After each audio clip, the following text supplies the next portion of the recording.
Bendiciones, hermanos. Hoy les tenemos una palabra poderosa.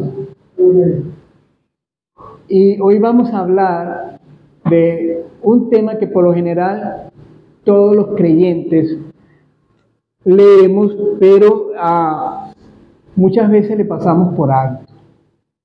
Porque a veces dice el Señor que no solamente hay que leer y estudiar la palabra de Dios, sino que hay que escudriñarla, sacarle el zumo, sacarle el jugo. Usted sabe cuando parte un limón y le saca el jugo del limón, le saca hasta lo último para que no quede ningún desperdicio del limón.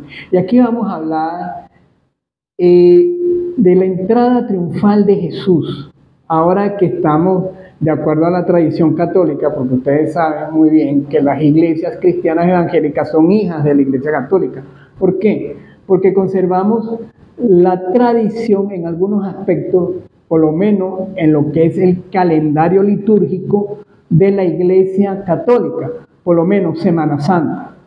Porque nosotros celebramos la Semana Mayor de acuerdo a lo que estipula la iglesia católica, pero no celebramos la Semana Mayor de acuerdo a el calendario judío. Así que nosotros vamos a hablar de acuerdo a lo que vamos a celebrar dentro de poco. Son 40 días, estamos en Cuaresma.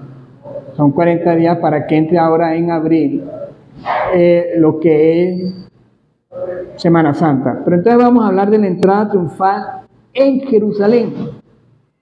Y se nos dice la palabra en Mateo 21.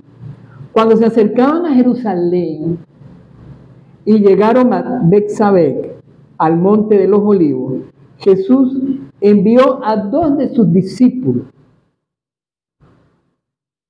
Pero dice cuando se acercaban a Jerusalén y les dijo: vayan a la aldea que tienen ante ustedes y allí encontrarán una burra atada junto con un burrito, desátenla y tráiganmela. De acuerdo a la tradición judía y a la costumbre, cuando se iba a coronar a un rey, el rey tenía que ir montado sobre una burra. Y el pueblo de ese entonces, el pueblo de Jerusalén, cuando vio a Jesús en una burra, y tenía que ser una burra que no haya sido montada por ningún otro, ¿verdad?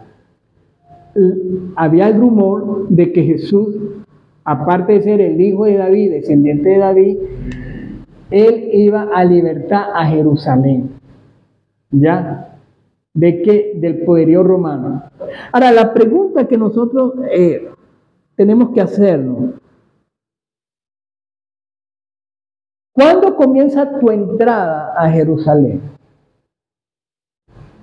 ¿Cuándo tú entras a Jerusalén? ¿Cuándo tú entras para cumplir la misión que el Señor tiene para ti, el ministerio que el Señor tiene para ti? Porque vemos que Jesús entra a Jerusalén montado en una burra. ¿Para cumplir qué? Para cumplir un propósito. Pero tú entras a Jerusalén cuando tú aceptas a Jesús como tu Señor y Salvador. Y es ahí cuando en ti comienza lo que nosotros llamamos en el argot cristiano un llamado, un propósito para tu vida. ¿Cuál es ese propósito para ti? Ese propósito es no solamente que tú seas salvo por la sangre de ese Cristo que entró a Jerusalén y a la semana fue crucificado. Por lo tanto, aquí hay otro significado, porque muchas veces se te dice a ti que tú vas a entrar a Jerusalén cuando aceptas a Jesús como tu Señor y Salvador, ¿sí? Y que todos tus problemas serán resueltos. Pero nosotros vemos que cuando comienza el ministerio de un creyente, de un cristiano, las cosas como que se complican, ¿cierto? Las cosas como que te empiezan a ir mal. Y resulta que cuando tú ves la historia de Jesús Jesús, cuando acepta lo que hablamos comúnmente como destino, ¿verdad? Cuando Él acepta su llamado, su propósito por el cual nació en este mundo, es precisamente en la última semana donde Satanás arremete contra Jesús e induce a los sacerdotes, al sumo sacerdote, a Anás y a Caifás, que eran suegro y yerno, a que, instigado por el espíritu del anticristo, a que asesinaran a Jesús, creyendo Satanás que él había triunfado al morir, al mandar a Jesús a morir en la cruz. Pero resulta que no fue así. Porque Jesús, en el momento en que entrega su vida, es cuando triunfa. Porque quita el pecado del mundo, lo anula. Y por lo tanto es en ese momento que tú y yo somos libres para estar hoy aquí en esta congregación, para estar adorando y glorificando al Cristo Jesús que nos dio la vida. Pero cuando tú aceptas a Cristo es cuando los problemas comienzan. Y es ahí cuando tú tienes que tener la fortaleza y la fe, porque sabes, como dice Efesios 6, que no tenemos guerra contra carne ni sangre, sino contra huestes que están en las regiones celestes. Así que cuando tú ves a tu hermano que arremeta contra ti, es muy difícil que tú veas al que está detrás, porque tú no tienes ojos espirituales para ver atrás quién es el que está incitando a tu hermano. No es tu hermano. Y a Jesús, ¿quiénes lo acusaban originalmente? Sus propios hermanos de sangre. Sus propios hermanos de sangre creían que él estaba loco. Pero él no estaba loco. ¿Cuántas veces nosotros dice, que aquí viene el evangélico de la familia, aquí viene el convertido de la familia, aquí viene el fanático? No, es que ustedes todo lo enredan. ¿Le ha pasado? Sí. No, es que contigo no se puede, porque tú eres un fanático, tú todo lo ves feo, tú todo lo ves mal, porque no entienden que la palabra de Dios es una palabra viva y eficaz y más cortante que todo filo. Eso dice la palabra. Y que es lámpara a mis pies, o sea, es luz, es una guía. Hay muchos que dicen que creen en Jesús, pero están ciegos, porque aceptan las costumbres del mundo. Ahora, siguiendo el relato de Jesús, él sabía lo que iba a hacer. Él sabía que iba a entrar a Jerusalén triunfante. Pero después que Jesús aceptó su ministerio y entró a Jerusalén para cumplir el propósito final por el cual fue llamado y por el cual nació, ¿qué hizo él? Él fue al templo. Y nosotros sabemos que hoy en día, ¿qué representa el templo del Señor? Eres tú mismo, es tu cuerpo. El cuerpo es la iglesia, el cuerpo de Cristo, la iglesia, pero tu propio cuerpo es templo del Espíritu Santo. Y nosotros pecamos contra nuestro propio cuerpo. ¿Qué hizo Jesús?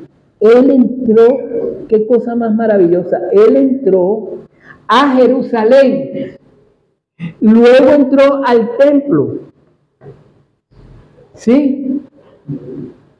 Y después, ¿qué hizo? Purificó al templo. Sacó a patadas literalmente y le agarró las mesas de los campistas, de los campistas, no, de los cambistas, porque ustedes saben que el templo era como decir el banco central. Ahí se cambiaban las monedas de las diferentes regiones de los países circundantes.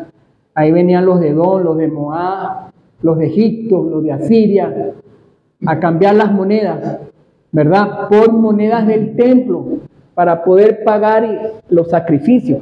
Pero eso era un negocio, un vulgar negocio. Usted ha ido a los mercados aquí, al mercado popular de Gualqueipuro, cualquier mercado. ¿Y usted sabe cómo es eso? Eso es un negocio. Bueno, eso era un negocio. Pero ¿qué dice? Han convertido la casa de mi padre en casa de ladrones, de negocio. Ahora, ¿en qué has convertido tú tu templo? ¿En un bar? En un bar. ¿En una casa de cambio de moneda? ¿De corrupción? ¿En un cuerpo de droga? ¿En un cuerpo de prostitución? Ah, tú luchas. Que tire la primera piedra. No tengo una piedra por aquí, pero me gustaría tener una piedra por aquí. Que tire la. Aquí hay. No, pásame esa piedra. Pásame esa piedra. Aquí está. Se le cayó a él primeramente. No. Le cayó. Primeramente. No, se le perdió la piedra por acá. No, aquí está la piedra, ¿ven? Aquí está, para que vean. Bueno, hermano, aquí está la piedra. ¿Ustedes creen que yo como pastor puedo tirar la piedra? Que tire la primera piedra el que esté libre de pecado. Ahí, porque todos somos pecadores desde que nacimos. Ni los pastores, ni los apóstoles, ni los profetas, ni los evangelistas, ni los maestros, nadie. Porque todos estamos bajo la misma lucha de la carne, de limpiar nuestro templo, que fue lo que hizo Jesús cuando entró a Jerusalén y sacó a los mercaderes del templo y purificó el templo. Ahora eso denota, ¿verdad?, un tiempo, y a veces nos lleva toda la vida. Ahora, ¿cómo sabemos que realmente somos hijos de Dios y somos llamados de Dios? Cuando usted peca y usted después se siente mal, ¿sí o no? Porque el que no es creyente y peca, o el que dice que es creyente y peca, adultera, fornica, le quita el marido a otra, le quita el marido a otro, se siente bien, se siente chévere. Es lo que llaman que tienen la conciencia cauterizada. ¿Ok? Pero nosotros podemos ver aquí el siguiente paso de Jesús. Él dice que él después salió de nuevo de Jerusalén al lugar donde se estaban hospedando y vio una higuera estéril. ¿Y qué hizo Jesús? Quiso comer del fruto de la higuera. Este es un pasaje que casi no se entiende. Y uno dice, pero si no era tiempo, no estaba preparada la higuera para dar fruto, pero Jesús tenía hambre. Y como no encontró higos, ¿qué hizo? Dijo unas palabras y le dijo, más nunca vas a dar higos. Y se secó la higuera. Cuando después a los días pasaron los apóstoles, los discípulos, vieron, Señor, la higuera está seca. Eso tiene que ver con su vida. Porque cuando usted ya es creyente, ¿cuál es tu fruto? Ah, no, es que resulta que el hermano no está preparado porque recién acaba de aceptar a Cristo. Pero no era el tiempo de la higuera para dar fruto. Entonces usted, en ese momento que usted acepta a Cristo Jesús como Señor y Salvador, usted desde ese momento tiene que empezar a dar fruto. Aunque no estés preparado todavía.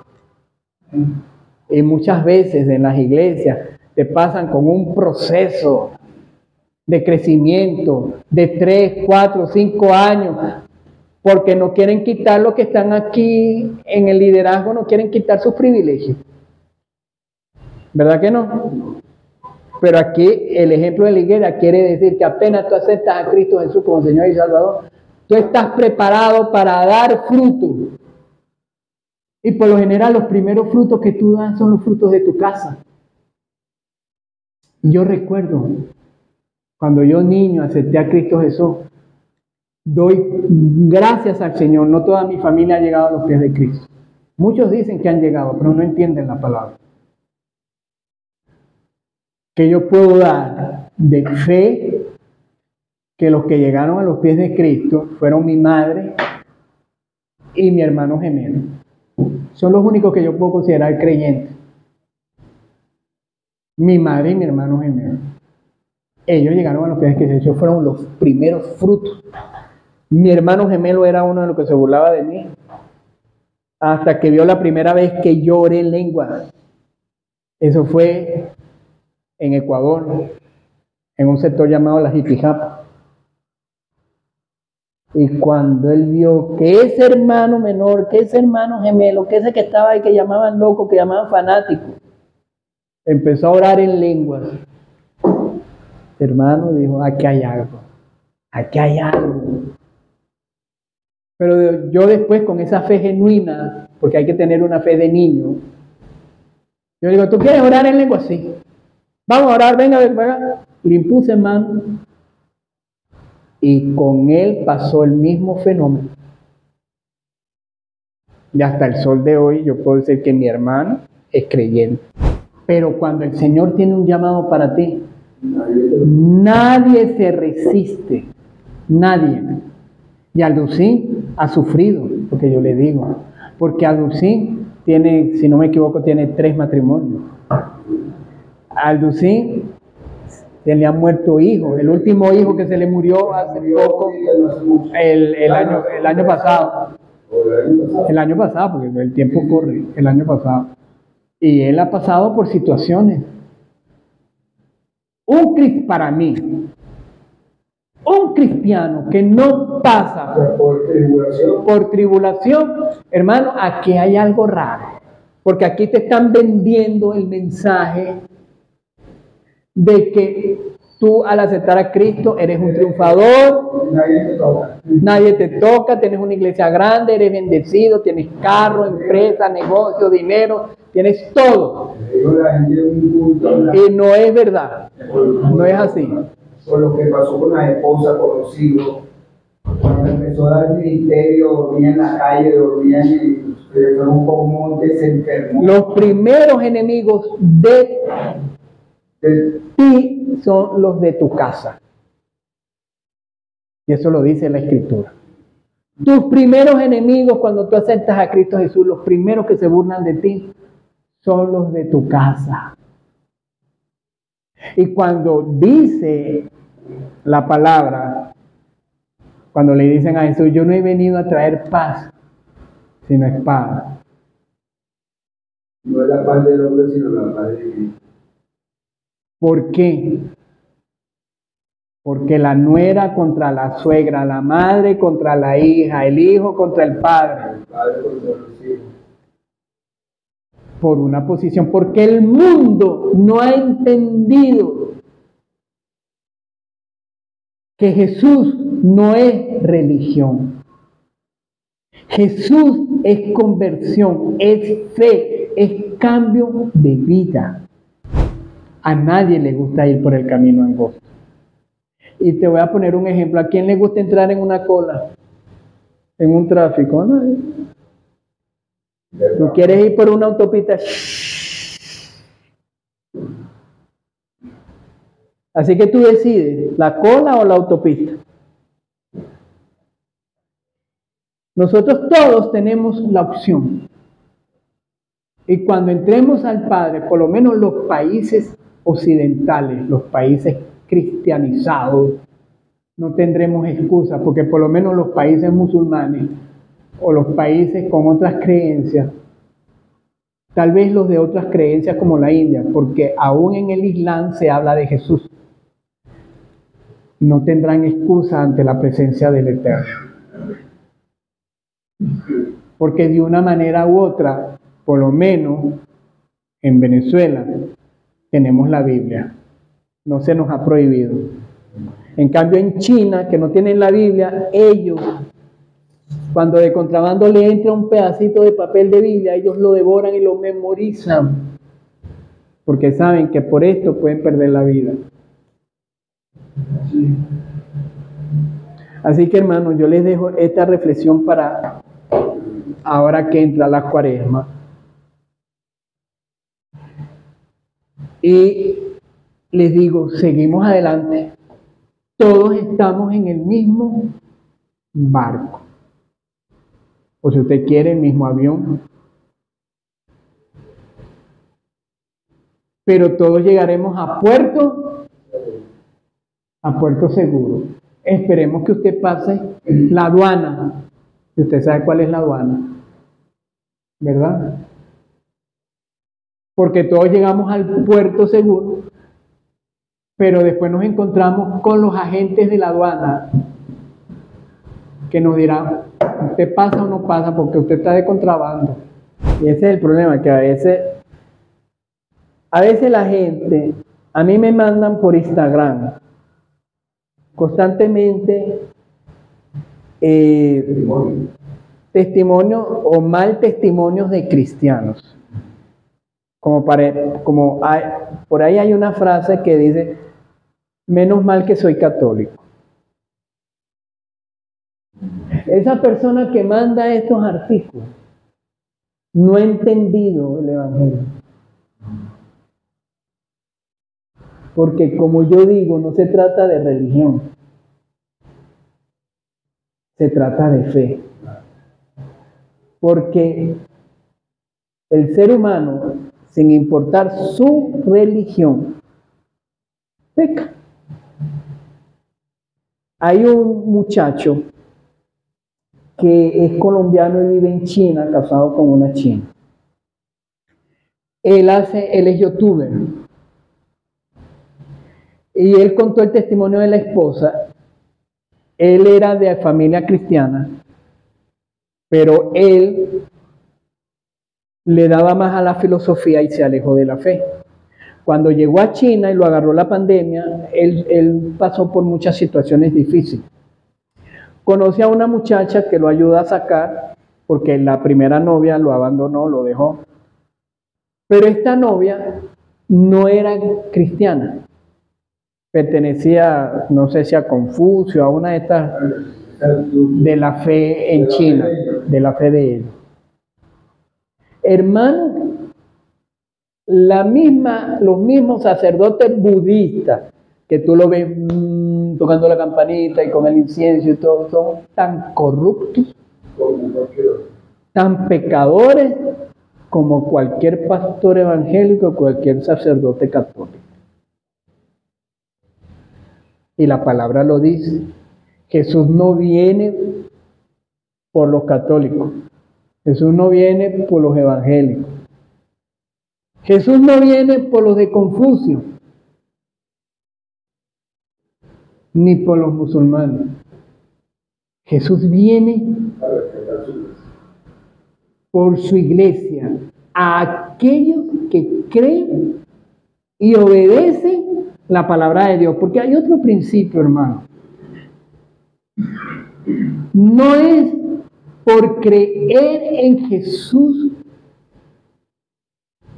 que es una parte importante, es por obedecer. Y yo te digo, si tú te analizas lo que estábamos hablando de purificar el templo, todavía a nosotros nos falta un camino largo. Porque nos falta todavía purificar 100% el templo. Y sabemos que no lo vamos a poder ver. O sea, purificar totalmente. Entonces, dice la palabra, no es con espada ni con ejército, mas es con tu Santo Espíritu. Y con tu Santo Espíritu es que vamos a llegar a la presencia del Señor. Y si tú quieres saber, si tú eres cristiano, cuando pecas y te sientes mal, estás en el camino. Pero si tú pecas y te sientes alegre, no estás en el camino. Aunque tú digas creer. Porque los demonios creen. Satanás cree. Y saben que Dios existe. Es más, se presentan delante de Dios. Traicionó Judas, traicionó Pedro. Cuando negó a Cristo, imagínate. ¿Sabes qué, hermano? El templo. Este es el mensaje de hoy.